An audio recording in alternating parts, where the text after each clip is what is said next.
l'Outaouais se lève, votre source d'information. Société avec Frédéric Bérard. Il est avocat, il est professeur, il est auteur. Je pense qu'il est chanteur à ses heures.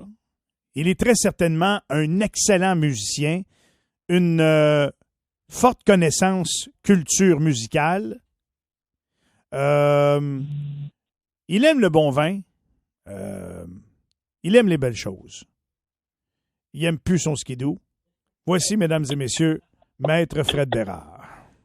Wow! OK, ça, c'est très, très fort. Hein? Ça te prenait ça le matin? Hein? Il aime les belles choses, mais il est tanné de son skidoo, ça, c'est... Je peux pas croire.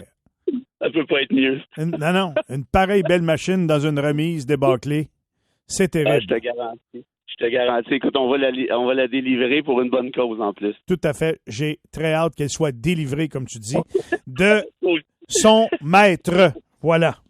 Pendant que tout le monde parle des piastres, pendant que tout le monde parle d'économie, pendant que tout le monde tremble sur sa petite chaise, là, est-ce qu'il va me rester encore 5 piastres demain parce que Donald Trump va annoncer les tarifs? Toi, t'as la tête ailleurs, mon Fred. Ouais. T'avoue que j'ai pas de fun là, depuis mercredi après-midi.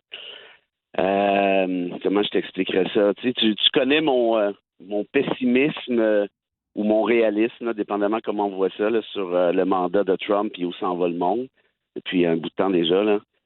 Mais je te dirais que celle-là, je l'ai pas vu venir. Puis tu me connais assez maintenant, là, tu sais que j'anticipe ou je paranoïe, là, dépendamment. Là. Mm-hmm. Mais celle-là, je ne l'ai pas vu venir, mais pas du tout.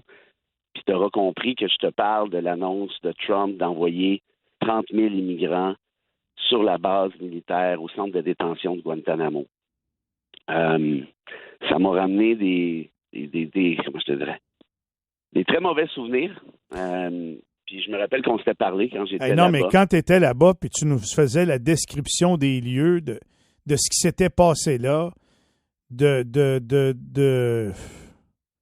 Écoute, tu nous as fait vibrer, tu nous as fait pleurer, tu nous as fait réaliser plein de choses, tu sais. Les gens qui allaient là avaient pas vraiment de procès, puis on savait pas trop pourquoi ils étaient là, mais ils étaient là. C'est en plein ça. Tu sais. C'est en plein. Là, je sais que c'est symbolique, mais on envoie des immigrants à Guantanamo. C'est pas dans les mêmes conditions, là. C'est pas des prisonniers de guerre ou des gens qui ont fait quelque chose de mal à l'État, là. C'est juste du monde qui vivent dans un pays, peut-être très bien ou pas très bien, je ne sais pas. Peut-être c'est des bons ou pas citoyens, mais ils n'ont pas légalement le statut de citoyen. On les envoie dans une prison. Écoute, de toutes les nouvelles qu'on a reçues depuis quelques semaines déjà, celle-là, elle vient me chercher parce que pour connaître Guantanamo, malheureusement, j'imagine l'enfer sur Terre que vont vivre ces immigrants-là. Tu entres dans Guantanamo, Michel, là, tu sais que t'es ailleurs, là. T'es sur une autre planète, là. T'as une caméra, puis moi, on me l'a dit, là, Ron Flesing, qui était le chaperon qui me collait au cul à la journée longue. Tu regardes la colline en haut, Fred, tu vois l'espèce de satellite, ben ça, c'est la caméra qui te surveille à temps plein. Tout le temps. La nuit, tout le temps.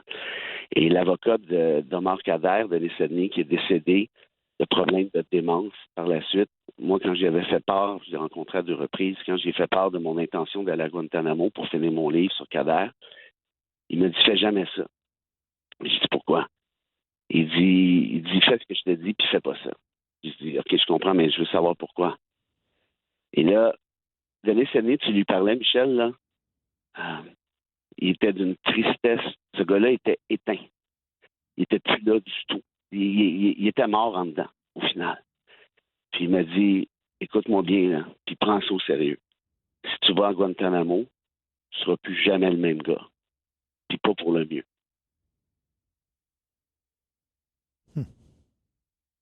C'est-tu vrai? Ouais. Pas mal. À ce point-là. Tu vois, dans nos chroniques, tu le remarques, puis tout le monde le remarque. C'est pas dur à remarquer, tu me diras, mais moi, à quel point ça fait longtemps que je lève le drapeau, puis je dis attention. Mais parce que je l'ai vu, là. Puis c'est pour ça que je te dis que l'annonce de Trump, moi, je sais qu'il est capable de n'importe quoi, ce gars-là. Ça fait longtemps que je le dis, c'est un fasciste dans l'âme. Mais là, d'envoyer des gens, là, ils n'auront jamais de procès, ils n'auront rien, là. C'est l'arbitraire le plus total. Mais vont-tu les traiter comme des prisonniers pour le vrai? Moi, je pensais que c'était juste un endroit parce qu'on voulait les envoyer en quelque part. Bon, j'ai dit, il y a une place là. Ils vont-tu les traiter comme des vrais prisonniers? Trump a dit des criminels, puis on les envoie là parce que si on les retourne dans leur pays, on a peur qu'ils reviennent. Oui, mais c'est parce que qui décide si ce sont des criminels? C'est Trump. Il y a un processus judiciaire pour ça. Ben, on vit encore dans un état de droit où c'est le président qui décide qui est criminel? Tu vas me dire, mais ils sont criminels, ils sont criminels. Ouais, mais là, attends, ils doivent prendre des immigrants illégaux qui ont commis des actes criminels reconnus. Ben, mais c'est ça l'affaire. C'est pas de ça dont que Trump a parlé. Il a juste dit des criminels. Or, la réalité, c'est que tu es un criminel, c'est que tu as été accusé, tu as été condamné. Si tu étais un immigrant illégal puis tu as commis un crime, ben déjà, tu serais parti dans ton pays, c'est ça? De toute façon. Donc, ce qui veut dire quoi? Ça veut dire qu'ils n'ont jamais eu de procès vraiment? Et voilà. Là, il est en train de nous faire le spin des immigrants qui mangent les chiens puis les chats. Et là, oublie pas, là, on en a parlé mardi, il y a des Autochtones qui sont arrêtés pour être déportés, là. C'est ça la vérité. Les flics, ils savent pas, ils font n'importe quoi. Parce que quand tu suspends les libertés publiques comme ça, ben là, c'est la place à l'arbitraire. Fait que là, ils vont t'envoyer 30 000 personnes là-dedans. Puis rendus là, ils sont fourrés puis solides. Parce qu'il y a eu 780 détenus dans toute l'histoire de Guantanamo. Sur tu disais un petit peu tout à l'heure, sur les 780 détenus, il y en a seulement 41 personnes qui ont été accusées. T'imagines-tu? Les 739 qui sont allés là se sont fait torturer puis on les a jamais accusés de rien. Pourquoi, d'après toi? Ben parce qu'il n'y avait rien. Il y a un paquet d'innocents qui sont allés à Guantanamo parce que là, ils étaient chum avec le frère d'un gars qui avait lancé quelque chose.